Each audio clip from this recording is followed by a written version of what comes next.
আসসালামু আলাইকুম আমার সকল এসি টেকনিশিয়ান ভাই ব্রাদার এবং সকল সহযোদ্ধা সবাই কেমন আছেন?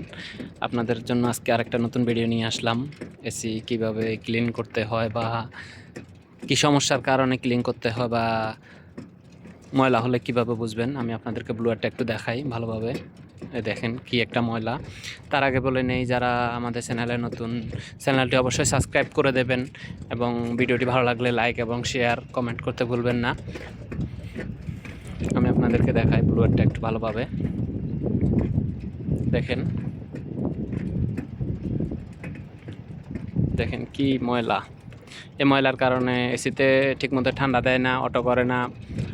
তাছাড়া এই যে ব্লুয়ারটা খুলতেছি, খোলার পরে দেখেন কি এক অবস্থা ব্লুয়ারের। ময়লা কি এক অবস্থা, মানে বাতাসটা আসবে কিভাবে সেটা আপনারাই দেখেন ভালোভাবে। ক্লিন করতে পাঠাইছি, আমি ভিতরটা একটু দেখাই ভালোভাবে কি এক অবস্থা ময়লার। এখন ক্লিন করব, ক্লিন করা শেষ পর্যায়ে। এই যে আপনাদেরকে দেখাই, এখন ক্লিন করছি। দেখেন এসিটা এখন আগের তুলনায় এখন কত পরিষ্কার দেখা যাচ্ছে। আমি ব্লুয়ারটা আপনাদেরকে ভালোভাবে দেখাই। এই যে এটা ড্রেন লাইনটা একটু ভালোভাবে দেখাই।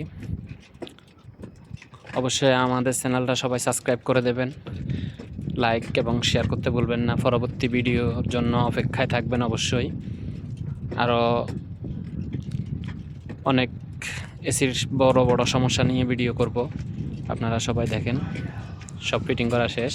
এসিটা ইনভার্টার এসি জামিল, আমি একটু ভালো করে দেখাই। জামিল এসি।